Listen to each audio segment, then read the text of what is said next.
Hello, guys. Welcome to FIAT LUX. Today on the show, we have Wastelander from CultDAO. We're going to talk about what CultDAO is, maybe what inspired CultDAO, the philosophy, the values behind it. So, welcome, Wastelander. Hey, Eve. Thank you so much for having me. Pleasure to be here. Yeah, pleasure to have you. So let's dive in for people that aren't familiar with CultDAO. How should they think about CultDAO? What is CultDAO? I think, in a reductive sense, cult is a few things composed together. So, first and foremost, it's a set of smart contracts which incentivize the redistribution of power away from the center in various different contexts. Second of all, it's our lore, primarily. Anybody who's ever heard about cult DAO has probably heard about it through people asking them to read the manifesto. Maybe they've even read the cult manifesto. And then third of all, I think intrinsic to what cult is the community at any given point in time, right? Because it is the community that gives feeling and interpretation to both the cult manifesto, but then also the math, the solidity code. And then I'd say, finally, cult DAO potentially is also anybody who really resonates with the culture set up by the manifesto, which I think is inherently about not just redistributing power away from the center, in various contexts, but also attempting to fund and support and incentivize the development of parallel streams of value exchange, parallel economy, parallel society. So it's inherently agorist in that sense. Okay. So why do you think why is redistribution of power away from the center important? Like why bother trying to sort of strive for that? I'm coming from a background in academic philosophy, and I think from an early age I was struck by the fact that people sort of assume that the concepts that we use in everyday life have to have the meanings that they're given, by our parents, or justice has to mean this kind of thing, right and wrong has to mean this kind of thing. If somebody says, the word communism or capitalism, then that must, yield a kind of like effect in terms of like how we act and what we support.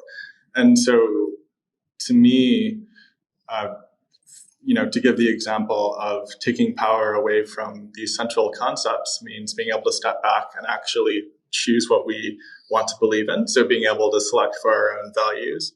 And in this sense, it's the same thing as trying to step outside of, the allegorical cave, right? Where people are telling us what we have to believe in, what we have to see, what we have to feel.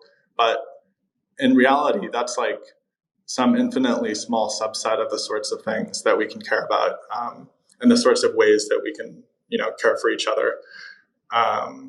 And then, second of all, when it comes to people's ability to affect change, I don't think that there's any first principles reason or any kind of indisputable law that says that, well, we have to listen to what, these people with arbitrary sources of power say about like how society has to be organized. Right. So to take the case of like data ownership, why should that be the sort of thing that we only have access to via third parties? Or when it comes to mental health, why should we have to rely on centralized third party providers? Why shouldn't our power, our ability to affect change in these areas not be decentralized? Why should it not be something that goes back to people themselves rather than these institutions? Yeah, I mean, you mentioned mental health there, and that was something we were talking about before the podcast. And I guess we'll touch on that again because I have some thoughts about that. But yeah, I agree. There are the ways that people are brought up. There are these institutions with their kind of own sets of morality, right? You have like state-based morality, you have a religious morality. There's kind of like a cultural morality, and some people have a kind of only political, right? And they're maybe atheistic. Some people are political, religious, and then they have this kind of mixture of like both, this kind of like political, state based, and religious. So it's an interesting kind of thing to analyze and to look at, in the world. Yeah, I mean, I guess personally, so where do you sit? You saying like you were interested in these topics and you wanted to explore them. Like what kind of conclusions did you come to then?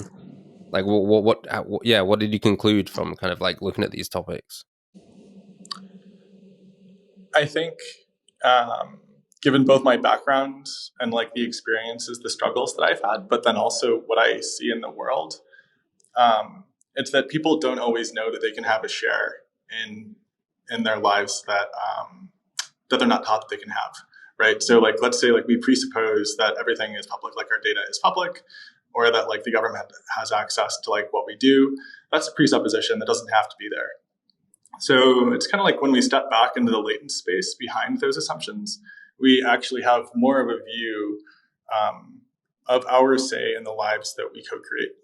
Uh, and um, to me, that's the sort of thing that. Sorry, I'm getting distracted over here. To me, that's something really, really incredibly meaningful. But then also, it's the kind of thing that people from all walks of life can resonate with, right? So it doesn't matter like what your profession is. It doesn't matter what country you're from. In a very real sense, it doesn't really. It's also temporally invariant. So you could be from any part of history, really, and probably you having a say in how your life goes has mattered to you. So it's mattered to the evolution of democratic civilization across time, and will continue to matter. And it's over like whatever, like a little bit more than a decade at this point that we've had the tools to be able to claim not just a kind of soft power, but a variety of, I think, hard power in the form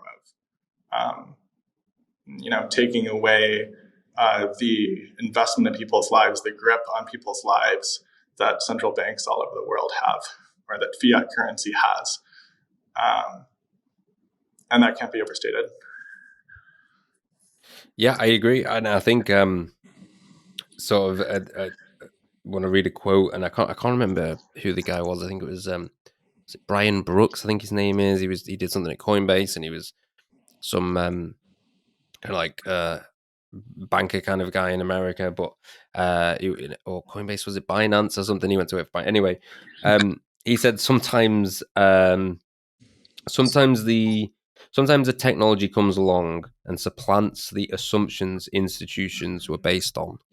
Um, and so by that, for example, Bitcoin, like, oh, well, someone has to centralize the money because we have to like protect the gold and like, or we have to protect the currency from hackers, and it has to be secure and it has to be managed, and in some ways, like maybe there was for a lot of these like crypto technologies, there were no alternatives prior, right? But just sort of like to your point, this is where the philosophy becomes interesting because it kind of um, what's the word? The intersection of philosophy and technology, right? And how now the philosophy of decentralization and the politics of decentralization can be realized because of technology, right? And I think that's like a really cool kind of binding of the two things. I like exploring that area, and that's what again is what's made this whole thing possible. Essentially, right? People are always talking about how can we like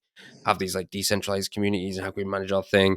But then when we're in this digital age and it makes it harder, like there are ways to do it, right? You could have your own currency, um, but how are you going to like trade with other people around the world? How are you going to make that efficient? Like how are you going to secure it? Right? You have to amass wealth just to secure the wealth that you have, in a sense, and then like technologies like Bitcoin like remove some of those barriers. So it allows for sovereignty, and like these ideas of freedom, the philosophies of freedom to be realized in a like advanced technological sense. Mm-hmm. So you also mentioned like a like parallel society. Um, and I think this is something that the LunarPunks are quite interested in. I'm sure I know you're aware of the LunarPunk philosophy, and also SolarPunk philosophy. One of the questions I did want to ask is, why did you want to facilitate the LunarPunk and SolarPunk discussion? So this relates to I think, what is CultDAO and what your aims are, what it's about, what the mission is. And so just to fill in the users if they're not aware, we had a Twitter space that was organized between some SolarPunks, some LunarPunks, and CultDAO, and we had a discussion, about the differences of LunarPunk and SolarPunk philosophy, and what we want to achieve and how we can work together. But I'm curious, why do you think it was important? What was your interest in that? Facilitating that discussion. Well, I guess historically, first, I had started listening to everything that I could from the DarkFi and LunarPunk side of things, probably November of 2022. And I had been aware of a few different, I'll say, SolarPunks and, institutions like Gitcoin or, for, a bit before that, I think. But over time, I was struck by the fact that it seems like there are a few false binaries going around here. And I think that they have their utility a lot, but also when it comes to being able to catalyze decentralized change and catalyze redistribution of power away from the center or away from the sources of gravity over people's lives and towards a kind of network of exchange of value, and these opt-in institutions that crypto can enable, then it makes sense to look at the common space in which SolarPunks and LunarPunks occupy. Right? And so then specifically, for example, if we start off by assuming that, let's say a given protocol has to be either transparent or privacy preserving, then that's inherently limiting our imaginations, or it's inherently limiting the kinds of things that we think of as being possible. And to me, by the way, this is something that is incredibly important, and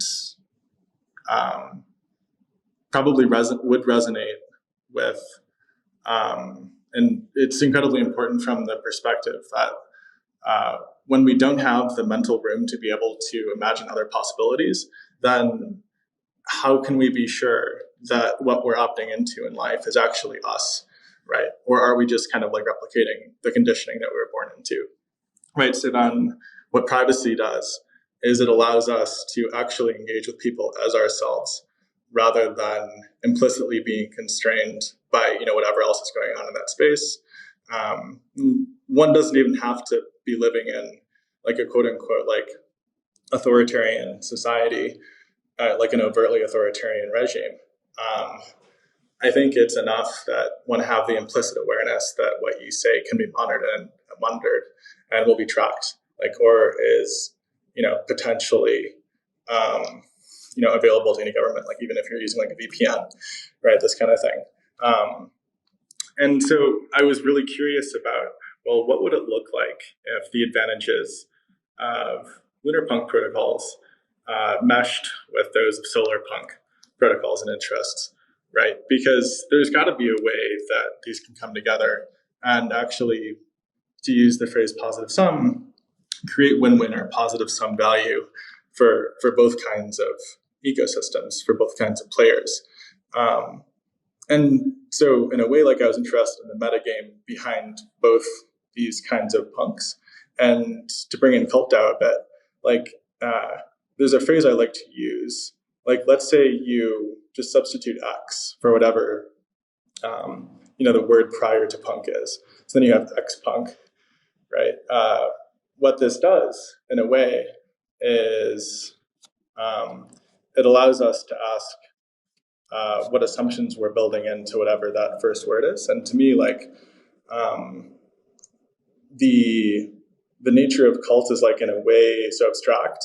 The proposal criteria are so generalized that they make room for whether you're SolarPunk or LunarPunk or any other kind of punk as long as you satisfy the minimal criteria, right? So there's this incredibly rich kind of design space and funding space to be explored, I think. And when I got the impetus from Kevin Owaki to start holding these spaces, it met me where I was.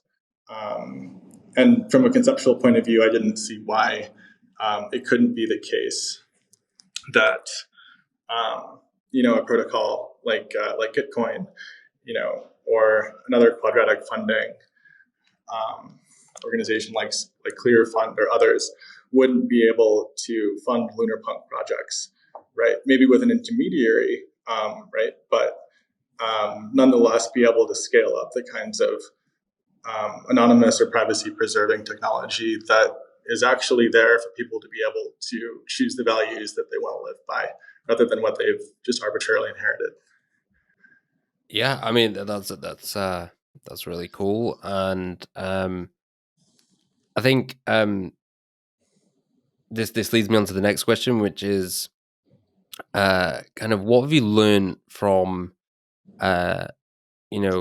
CultDAO and how it's evolved from its inception, and kind of how to, I guess, coordinate with people and I mean facilitate discussions like the one you just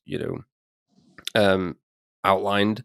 I mean that's essentially you coordinated this effort to kind of get people to coordinate. It's coordination on top of coordination, and like what have you learned about coordination through CultDAO and its importance, I guess. Like how's your views of that, has that changed? Like how have you evolved in your view of like how to coordinate with people and like kind of the battles that we face in the like decentralized world? I think it's hard for people to coordinate sustainably without some kind of incentive system. And then, for example, like at the very start of cults, it was hard to incentivize a lot of people who, were technically like part of the community, but maybe didn't, trust the developers or the founders. It was hard to incentivize people to take an active role. That started happening. But of course, like over time, with with everything that happened in May of 2022, and like people inevitably start to bleed away from like any community. It's hard to sustainably coordinate when they don't have something in common which is there to bind them all together, right? And that can be the kind of thing that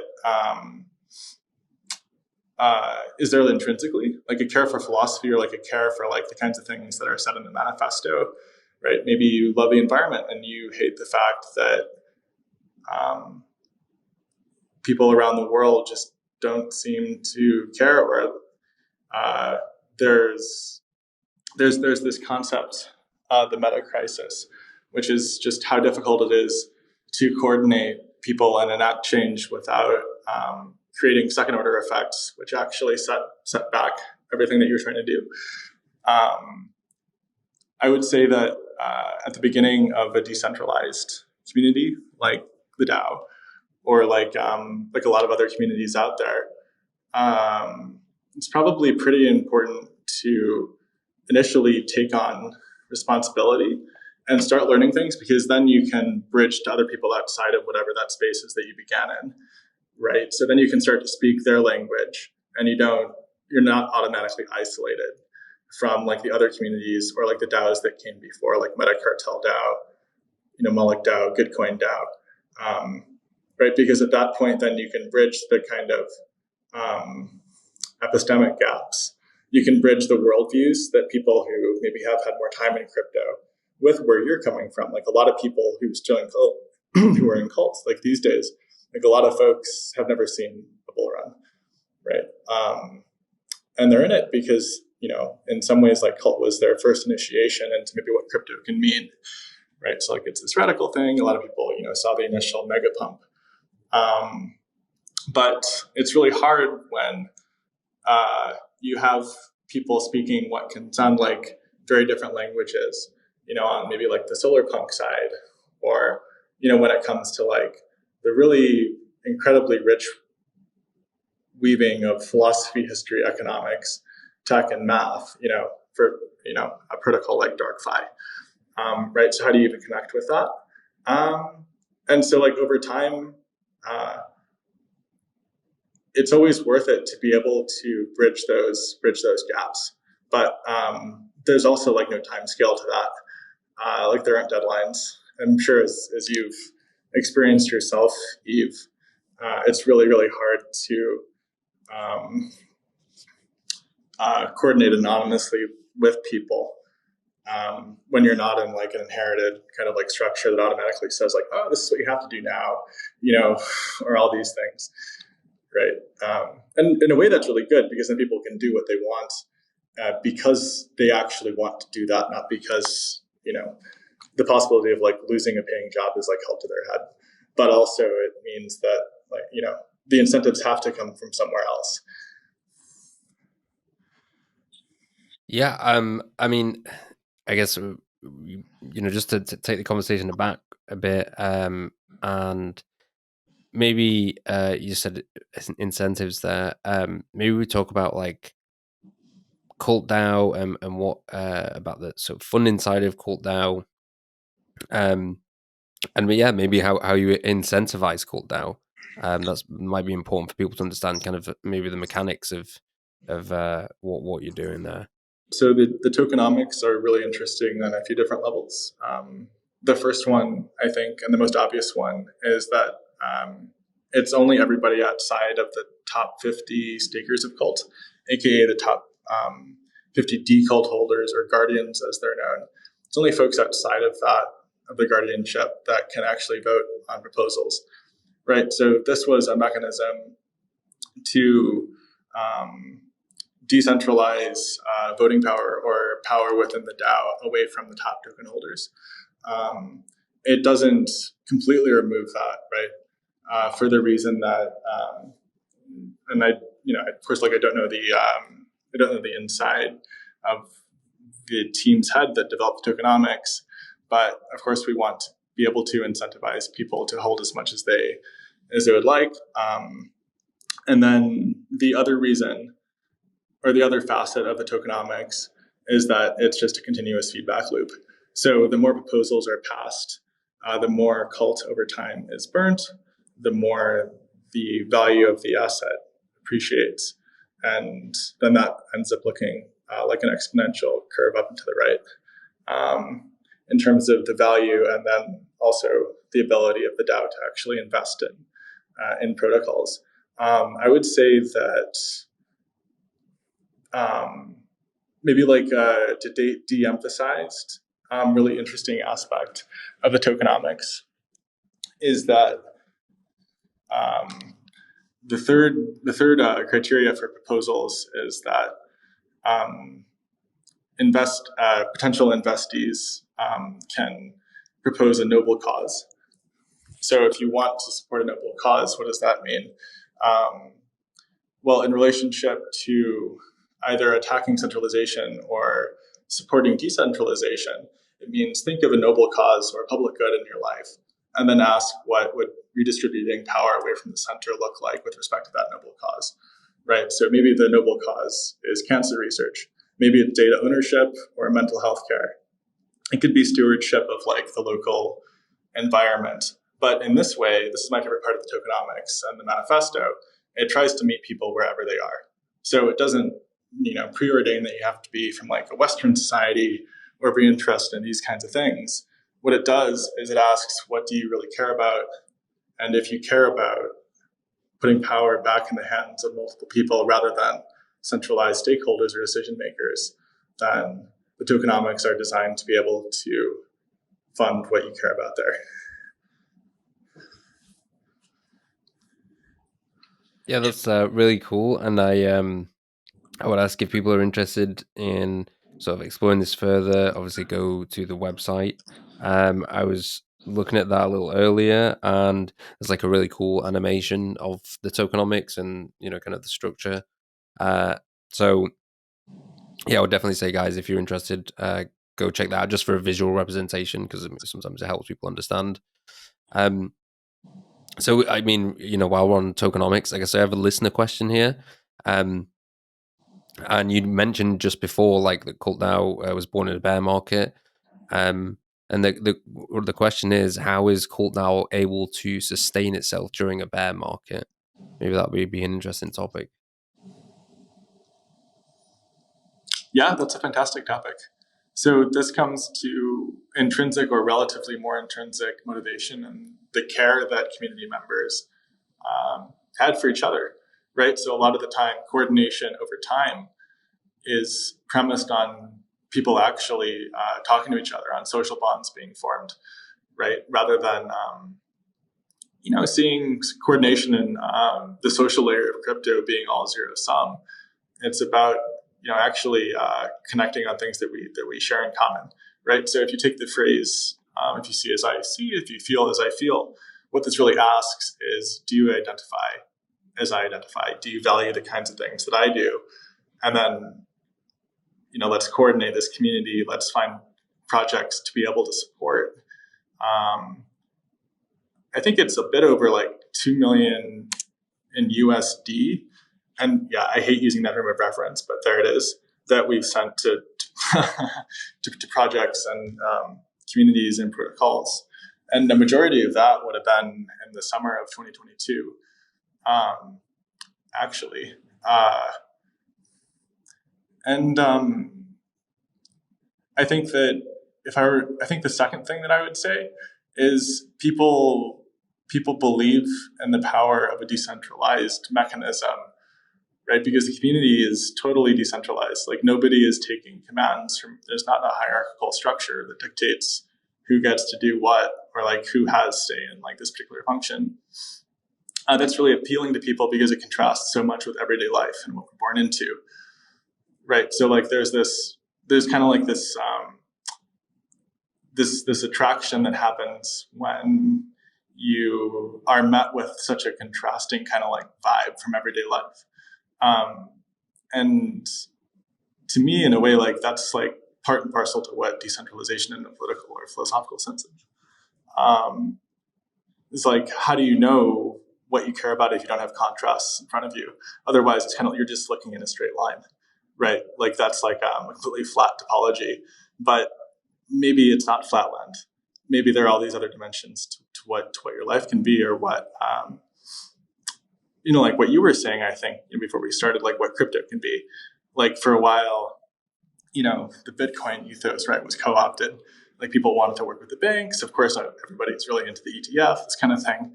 But what is it fundamentally? It's something revolutionary, right?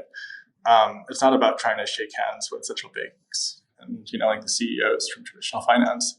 It's about trying to develop a parallel economy so people can take back their lives. Yeah. I mean, you sort of, I guess, to sort of summarize, you answered that like the community essentially gives the project longevity over time and through the bear market, which I think is like an important thing to sort of, I guess, be aware of, that there are different kinds of, I don't know, types of like different resources, right? Like there's like a social resource, right? You can sustain yourself on, I guess, like the goodwill. Like obviously, like money is important, and like people being able to like sustain their themselves. But like, yeah, when like people's belief and people's passion and kind of the community aspect, the other benefits that you get, are definitely like things that people should be thinking about if they're trying to like build things long term. And it's a great aspect of it, I suppose. Um, so I mean that leads me on to another uh, question that has come from a listener. I guess what kind of positive commitment have you observed from members besides monetary contribution? So like, Yeah, what are some cool things that the community have done? What are some positive like aspects of CultDAO that you've noticed that you really like maybe inspired you and made you think, wow, this is like what community is really about, and yeah, this is why I'm in this. So two things first come to mind. The first actually is the set of moderators across all the social channels, right? We basically have the same moderation teams on Telegram and then Discord that we always have. That's completely unpaid, right? So I if I would say that that's incredibly maybe rare, right? But it speaks to the fact that people can see how valuable it is for there to be a community that folks can know is there because they themselves have experienced that, right? So they know that people wake up in the morning and they want to see how other people that they've gotten to know through the DAO are doing, right? Or they want to know like what people are thinking about. They check in with them. It's a way to socially and emotionally maintain more closeness with people in whatever time zone they're in. And then when we started working with Gitcoin back in August of 2023, a lot of people were immediately into the idea and started sending me ideas, for subsequent rounds and subsequent ways that CultDAO could be able to interface with the SolarPunk community. And so that was really nice. And what it said to me was that people already cared about this stuff, but they didn't necessarily have the language to be like, hey, let's interact with this grant making DAO. And I don't, maybe we don't necessarily know that quadratic funding exists, but we know that we like decentralization. We know that, funding is important. So if you combine those, then what that looks like is this really nifty thing that was developed, I don't know, like a bit less than 10 years ago, called quadratic funding. And a lot of people really, really liked that. And I think it also was some relatively new kind of energy, right? Because what we were doing at that point was interacting with an existing community of communities, the SolarPunk ecosystem that people had heard about, right? But had never actively engaged with in spaces and that kind of thing. And then more recently, towards the end, I think it was like the end of last year, right? We had a couple of spaces. You yourself were there, and a few other people from different LunarPunk communities that I at that point found out had been a part of CultDAO, like basically since the beginning. And I honestly had no idea, but what that said to me was that there have always been people in the background who care about A, the ethos, B, the potential for cult to be able to scale decentralization in all its facets. But then C, we're kind of, there and aware of what was going on, but maybe didn't have like a channel or like a mechanism for actually saying that they knew what was happening in the community.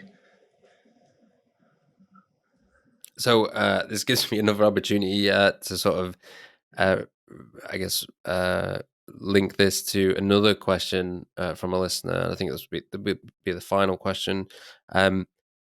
So you mentioned earlier about like privacy and why that's important, or maybe it was before we were talking.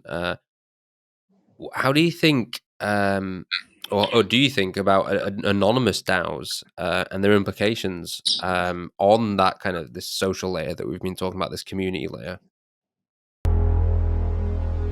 Unchecked governments have eradicated privacy and truth.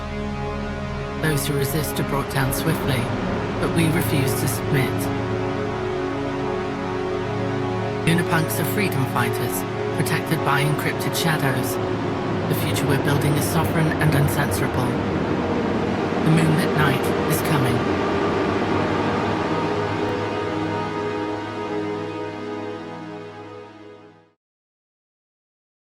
LunarDAO is an investment fund based on LunarPunk philosophy.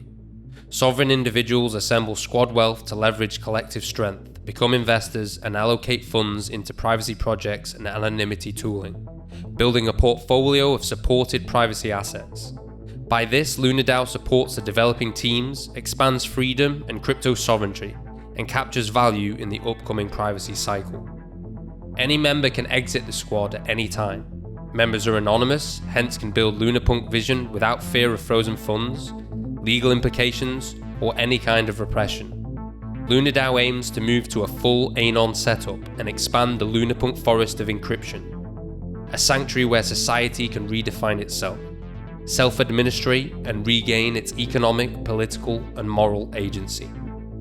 LunarDAO also supports research on privacy technologies, listed in the wiki at wiki.lunardao.net, and educational structures such as Adalin Academy at adalinacademy.org, where people can acquire knowledge and master skills in programming and economy while developing a philosophical frame to generate the future path of the LunarPunk ecosystem. The launch is coming soon. Stay tuned and follow LunarPunk Squad on Twitter. Yeah, I think anonymity at the DAO level, including grant-making DAOs, is not a nice to have, it's a must-have if people want to be able to fund what they care about and not just what they're allowed to fund, right? So in the case of like a grant-making DAO, like let's say that DAO or CultDAO was running on anonymity rails, right? Then there would be far fewer constraints on what people felt okay with funding, right? Because they would actually be able to use their own voices and come to the table with what they themselves care about, not these socially acceptable kinds of things, right? And then that is, if decentralization in the social or political sense, like, is about anything, right? It's that, because it's taking away the voice in our heads that says, oh, no, you can't think about that, or you have to believe these things, even if it's just implicit, and being like, no, that's an open sandbox. Like, that's conceptual terrain or an idea space that you can feel free to navigate, and then you can financially support it if you want, right? But in this sense, privacy is a precondition for that. It's a precondition for actually being able to step outside of the assumptions that we have. And, I think like people who have background in philosophy a lot of the time like to say, oh, philosophy isn't separate from everyday life. But it can be hard to see that for a lot of people until something like privacy or something like the right to do various things that you really care about, until those things are taken away from you. But none of these things are givens, like absolutely. Like in some countries in the West, as it were, like we just happen to be in a phase of human history where we think that we have the ability, like we think that we have like freedom of speech or this kind of thing, right? But it's not even that we haven't reached a level of authoritarian control over our lives. It's that for most of human history, it's just been presupposed that it was your life, not your life given somebody watching you.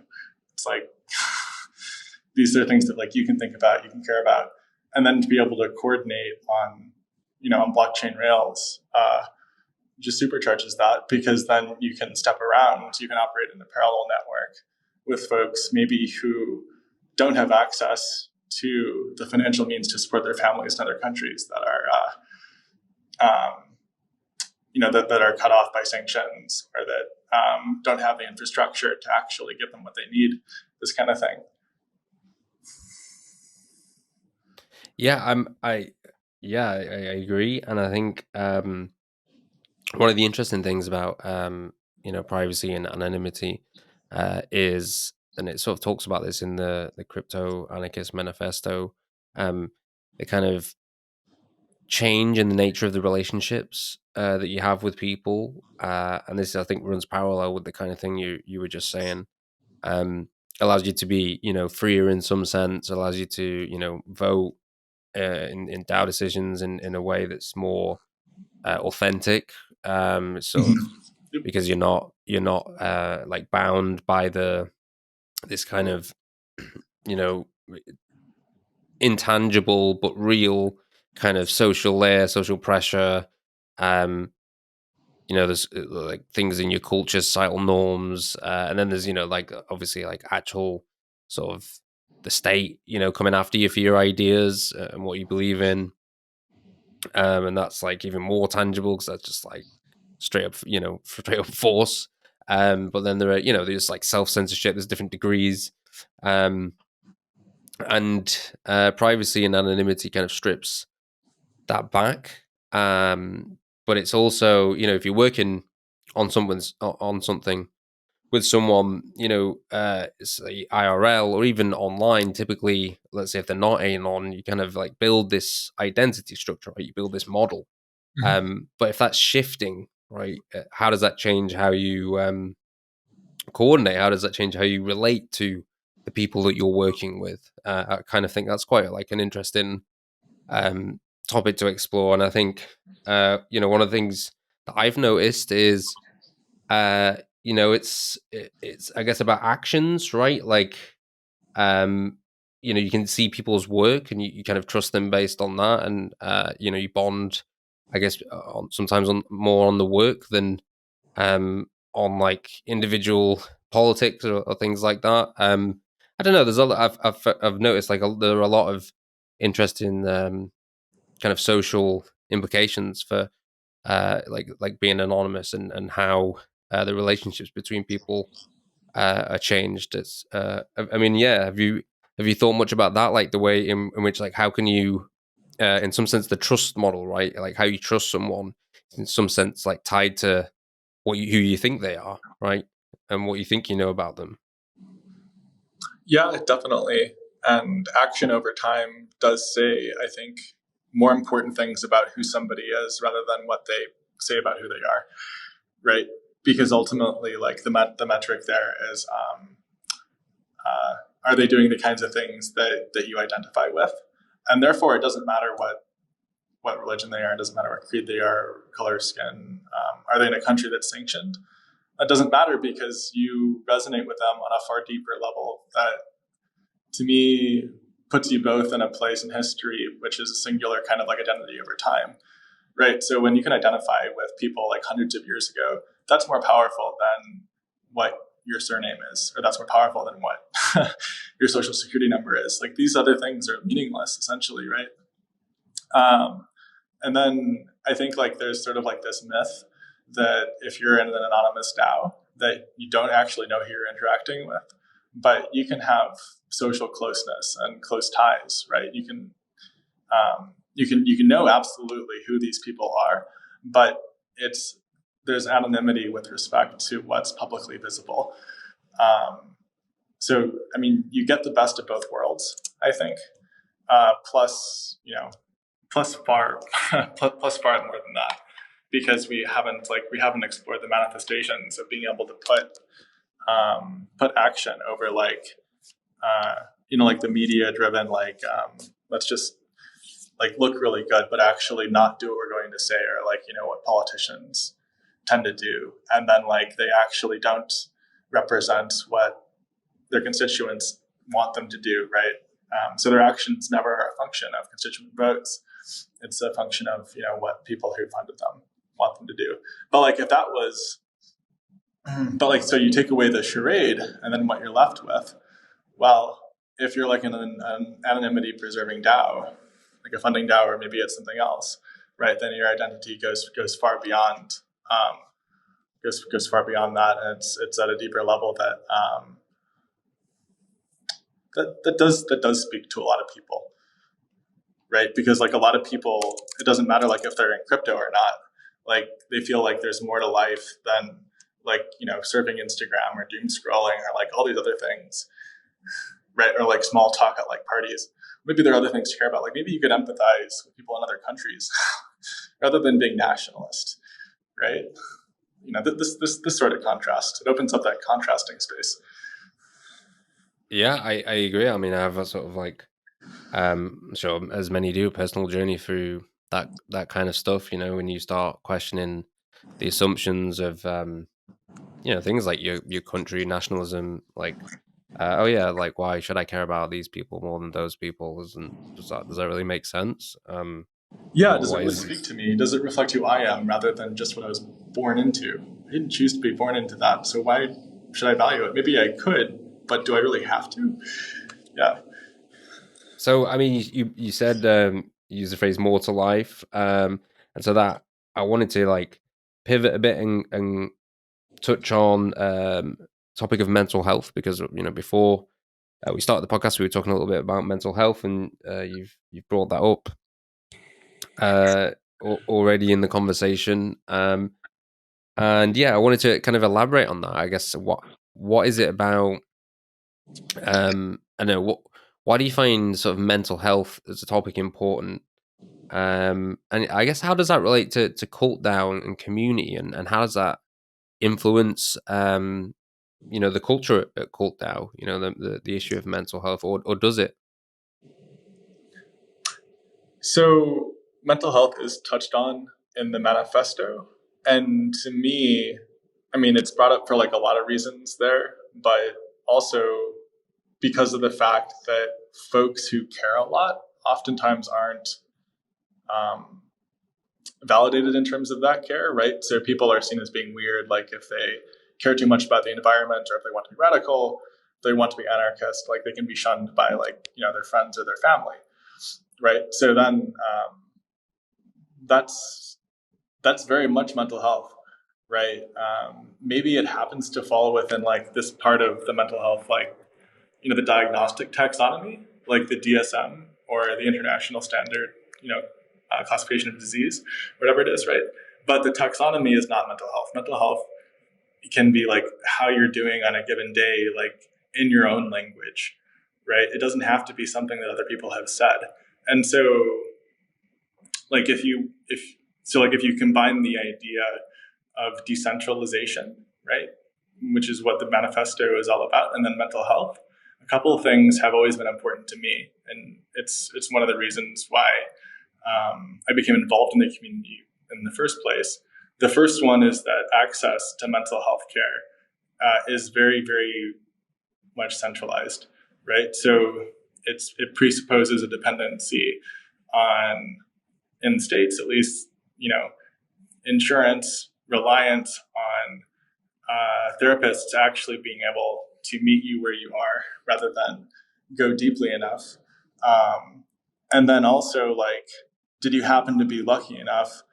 Did you happen to be in the position, like the socioeconomic position, where you were able to take time for yourself and actually care about these things? But it's about everything from the darkest depression and other kinds of things that are, quote unquote, pathological to like the brightest, sunniest days of, flourishing that we can experience. Like it's the inner side of health, right? Which is just as real, but is always there as, like maybe my legs are working or maybe I have like a broken bone in my femur, right? And then I think when it comes to being able to actually notice what's going on in ourselves and then in other people, right, this just isn't taught. So to be able to decentralize how people can notice the symptoms of what's going on in themselves and other people, then this is how to create a decentralized network of care where people can actually be able to respectfully ask, what's going on without like demonizing the person, right, or without pathologizing them. And there are ways to do that. Like there are a lot of organizations out there that want to create decentralized or distributed mental health networks, right? That don't have the kinds of dependencies that most people just think are there. Yeah, and then was there another aspect of that question that you had No, asked?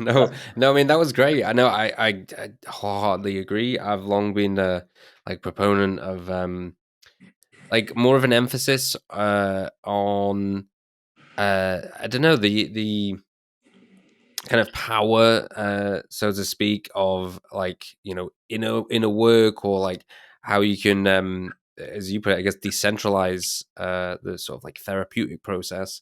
Yeah. Um, and yeah, it's a very interesting way to look at it, because often there are these like as you said, you presuppose these things about like how I guess if you don't know what the problem is, the solutions that people can give you could be wrong. And so people just assume that, oh, this is something really complicated or something that I can't fix, and therefore it has to be something that someone that is externally fixed. If it can't be done internally, it has to be done externally. And I don't necessarily think that's the case. I think we can debate about are there serious conditions where people need to be under some kind of observation or on medication. There's a bunch of different things over there that you could debate about, but I think fundamentally I do think it's true that we've put too much of an emphasis on externalizing the realm of mental health. And I think it's quite obvious to me, just based on the research I've done, that there are methods, decentralized methods, you've put it, or the way you've framed it, of doing this therapeutic care. And I think it's super important for people to learn about that. So yeah, I'm really glad you brought that up.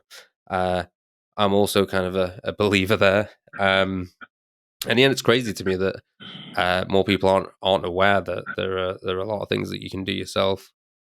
Yeah, if I might, there's a lot of good that can happen. It doesn't solve everything, but there's a lot of good that can happen when people listen humanely to each other, right? So there's this phrase out there, unconditional positive regard. That might sound kind of warm and fuzzy, but there's something biological or hardwired into us that kicks in when somebody listens and doesn't judge or asks well, what's going on with you, rather than why is that happening, rather than making a demand on whether you should be, feeling that.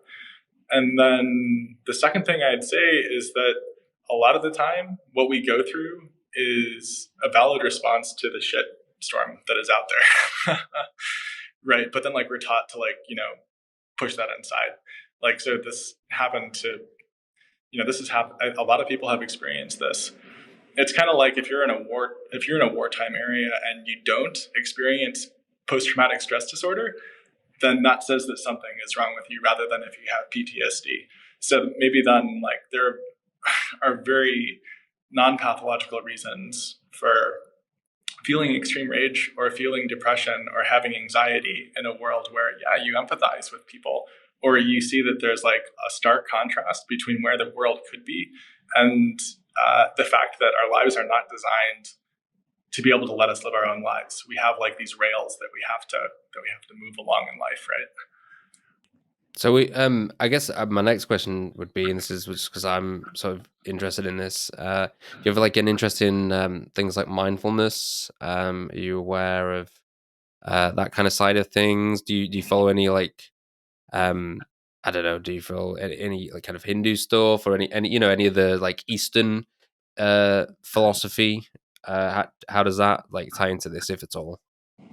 So where my mind goes with that is, I've done a couple of different kinds of mindfulness-based meditation, and I've been a practicing Buddhist before. But then second of all, I think that meditative practice, or having space within ourselves, can tell us more about our identities, right? Than if we were saying the same old things to this random person at the party, right? Oh, this is my day job, this is my family, but then do they really know about you? But no, if you're meditating and you come face to face with parts of your past, right, or internal aspects of you, and maybe one even feels there are different aspects of who a person is. And I mean, I have this view that I'm by no means the only person, but the way that consciousness works for human beings most of the time, seemingly, is that there's a single stream of consciousness. But that says nothing on the face of it about whether there's a single identity for the person. It's just that's the user interface, right? And by the way, there are various ways that can break down. People can experience themselves in a way that's very alienating, or there's something that's oftentimes misrepresented in the media where people have various kinds of personalities, right? Or like, the notion of like a personality being disordered or this kind of thing. But like, for all we know, given what consciousness is like from the lived experience point of view, for all we know, like my identity, your identity is a lot more distributed, a lot less centralized than we're ever taught, right? And then sort of like it's some kind of consensus that takes place in the software of our minds, right, over time, and then that's like what yields consciousness, right? So mindfulness can help with that, like, and that doesn't have to be a good thing, right? I think but this is like an interesting topic, right? Because almost like decentralization is getting closer to maybe what it's like to be a human being, as a so-called individual, right? Maybe more inherently multiple in that way, rather than like a monolithic, just like, like this stereotype of like a single individual, like, that just has one kind of identity. Maybe it's a lot more complex. Yeah, I mean in some sense, I see like crypto is kind of a reflection of like a kind of more natural form of life or living. And so in some way, like you mentioned, this kind of like distributed consciousness kind of idea. I think there are a lot of like parallels in terms of how because of the nature, open nature and permissionless nature of blockchains and open source code, things do kind of like just bubble up. There is like explosions of creativity, and there's good and there's bad, and there's and in the same way that consciousness can be a ride sometimes, and so can life, and it's and so is nature, and it's not this like linear kind of progression step by step. Yeah, complex adaptive system. Definitely not like Yeah. one person saying what has to happen. Yeah. But then that relates to mental health, right? Because the reality of life isn't this linear one step process, right? And I think that having that kind of like appreciation or acceptance of like, actually sometimes like you go forward and then you get knocked back, and then sometimes you explode, and then sometimes and you propel, you accelerate forward really fast and you get somewhere, and then there's an upset, and then there's like it swings and roundabouts, and so that relates to like sort of mental health and human psychology and meaning in life and all of that stuff. It does. So yeah, I think that's really interesting. So you were saying about you're like I think a practicing Buddhist for a bit. Yeah, I think if you want to decentralize mental health, then I like the way that Buddhism gives sort of a practical like empirical way of sort of like testing some of the claims that are made, and I think that's quite helpful, and it allows you to also decentralize in the teaching of those methods. Like mindfulness is like really simple. Yep. It's modular, right? Well, yeah, and yeah, that's another thing, right? There's mindfulness, but then there's a whole like field of meditative practices, and different ways you can do it, and different forms of focusing your attention, but that fundamentally, the core of it is the same practice, but it's just like you're harnessing your attention or using your attention, focusing your attention in different ways. There's many different ways to get there. So yeah, it's like it's like a topic I'm quite interested in. So this brings me to like my final question. I'm just curious. Like, are you interested in DeSci then? Like, how do you have any kind of relationship with the DeSci community? Yeah. What were your thoughts on DeSci, if any at all? I don't formally have a relationship with any DeSci protocol or DAO. I think it would be completely within the bounds of the culture of the manifesto and then the criteria to fund the decentralization of the pursuit of like decentralized like psychology or any other kind of discipline where, like, quite honestly, there's no such thing as like a pure science like these days, where it's just like, okay, find the data, generate like rational principles like to fit that data, and then like the best ideas win. Science is the sciences are incredibly political. There's a lot of bias and uh, a lot of um, a lot of politics that goes on in deciding who gets funding, right? A lot of the time, ideas that don't fit the norm or outside of whatever the paradigm happens to be aren't even given the time of day, right? And I think, decentralizing access to scientific results or like journals and like being able to compose together, the results of like various experiments and have everything be verifiable on chain by anybody in any country. That's like that's part and parcel of like what science should be, right? If it's the pursuit of this kind of truth, right? Same for math, same for philosophy. Philosophy is a bit different, right, than math, right? Because you can't just compose together different concepts because they're like inherently fuzzy or like amorphous. But like when it comes to science, like the sciences really should be open access. So if you had everything available, on chain for people, then yeah, decentralizing access to be able to pursue these kinds of things would be inherently democratizing and inherently empowering, and for the first time in history, So it's like that's like its own kind of open sandbox where something of that magnitude has never been tried before. So let's just open that box.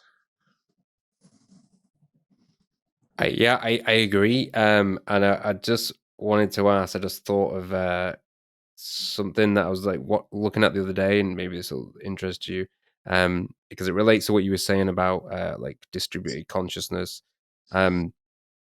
So have you ever heard of morphic resonance? I was watching this guy Rupert Sheldrake the other day. Have you ever heard of Rupert Sheldrake or morphic resonance? I've heard a bit, and I've been curious. Yeah. Yeah, I mean it's interesting. I don't really have like a hard kind of like belief about it or anything. It's just I think Rupert Sheldrake's like an interesting guy, even just like the history of him and obviously Terence McKenna and all those kind of guys. But yeah, I just thought it was funny you bringing up like distributed consciousness. I was watching a video by a guy who's like very famous, Rupert Sheldrake, for his morphic resonance idea. And I also wanted to just before we finish, throw in an idea about we were talking about mental health and kind of decentralized sort of therapeutics and decentralized, I guess, mental health practices. And I think one of the conclusions I came to, and I don't see what you think about this before we wrap up, the idea that it's important to kind of look into ourselves and see if we can notice or become more of aware of how we're behaving, our actions, how we're affecting others, which is something you mentioned before, and how you received the kind of things that you project in it, etc. Because Yep. When you think about it, one of the things, at least this is one of the conclusions I came to. It's not the only thing that does this, but one of the things that breaks down communications between people that can start, violence, wars, etc., etc., is ego, right? And so, to me, it doesn't necessarily have to be in the or tied to some kind of like religious thing like Buddhism or any kind of like philosophy like that, but just even just without like a meditative practice or like a Buddhist framework or a mindfulness framework, just contemplating, like the nature of ego and trying to be aware of yourself in whatever way you can, whether that's again like using mindfulness or meditation or a Buddhist framework or some secular Buddhist framework. But yeah, if you want to build any kind of society and want to have any cohesion, peace amongst you and prosperity amongst your people, then you would naturally, I guess, in my opinion, conclude that like, oh yeah, like there's obviously like a spiritual and philosophical side of this that also needs to be rectified, right? It needs to be thought about. Um, like it's great building all these systems and stuff, but like what about like the infighting, and like what are the root causes of that? You know, what's some of the root causes of that? Yeah, I completely agree with you. I think that it's awfully hard to know where people in other countries or from other cultures are coming from if we immediately respond with whatever we're conditioned to respond with, right? So then it's kind of just like, well, uh, we get this input, like this thing was going on in this country, that calls a function in our minds, and then like how we respond is determined, right? But how do we know what that person is actually going through? Like we're not treating them as a human being. We're treating them the way that like some group of people, or like, over time, we were just programmed to treat them as. And ego is interesting because like it kind of has this self-referential nature, like it's for itself, but then what is it really for? So I think like it can be helpful for people like over time to kind of it's like if you're on a pendulum and you start to ask like, well, what is my ego really protecting? Like what's there that's behind that mask, right? That's like so vulnerable. And then like over time being able to explore and I'm not a psychoanalyst, right? But ego doesn't just like appear ex nihilo out of nowhere. Like it has a protective function. Like the things that like we think that we have to care about or that we have to protect, it's worth asking if we actually have to care about those things. Like, because then like maybe we can become even stronger, right? Like after that, like again, like when we step into like the latent space of the ego and ask like, okay, that ego or like that point of view is optional. Like if I'm outside of that framework, then where am I? Like if I'm seeing the forest for the trees, then do I really identify with that ego point of view? Or is that something that like I could put on if I wanted to, but in reality, I care about these other things. I just didn't know that before. Yeah, that's really cool. I think that's a great place to sort of end it. But usually, what I do with all my guests is give them a chance to say basically anything they want, anything. And then, I mean, if you want to give socials after that, but like this is like the free space. Is there any message you want to get out there? Anything at all? You have, like free reign. Do whatever you want to do, whatever you want to say, or even a question you want to ask me. Anything. It can be anything. Yeah. Thanks so much, Eve. I think like I'll send you some socials to add or that kind of thing. Mm-hmm. And then I'd say if you've had like if a listener has had like a really strong response against something before, then try seeing that from another point of view. And maybe you'll be wrong. Maybe you'll come to the same conclusions. But if you're right, then that's more of like a gain than just whatever the content was, because now you have a method for reevaluating whatever you're programmed just to believe. And then second of all, like if you have ideas about protocols or communities or anything else that you think could be decentralized, right?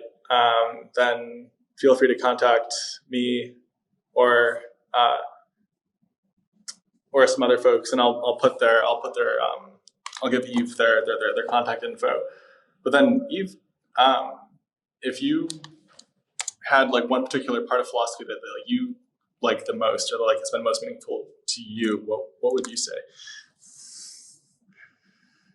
A meaningful part of philosophy. You mean like a particular school of thought, or like how has it helped me personally?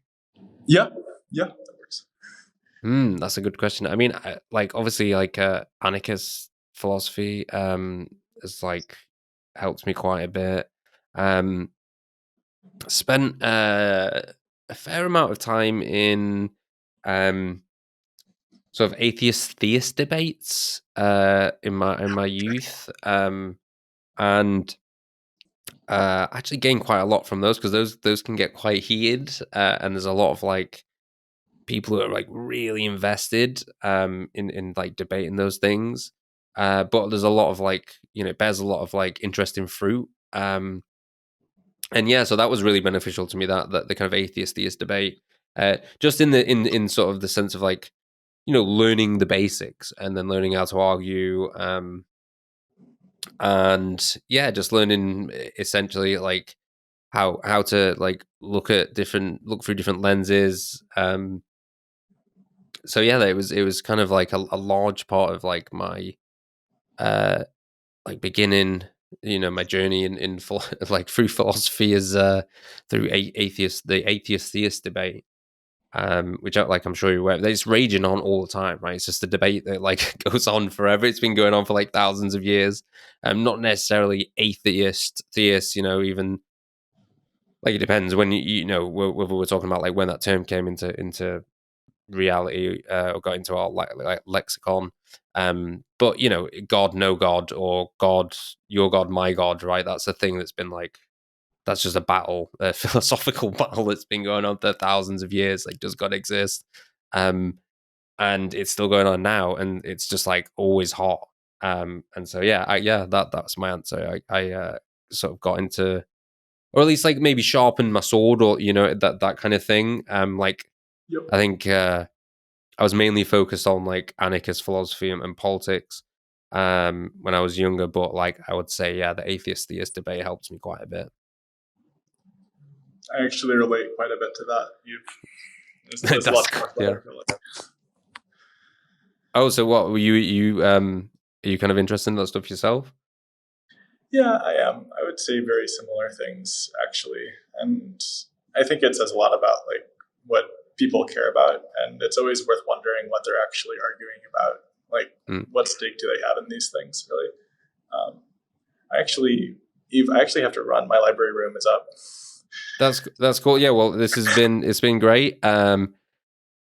Peace out, guys. This has been Fiat Lux with Wastelander from CultDAO. Thanks for watching, and thanks for coming, Wastelander. Appreciate it. It's been really good. Thanks so much. Peace. I'll see you in the space very soon, Eve. Appreciate you. Bye.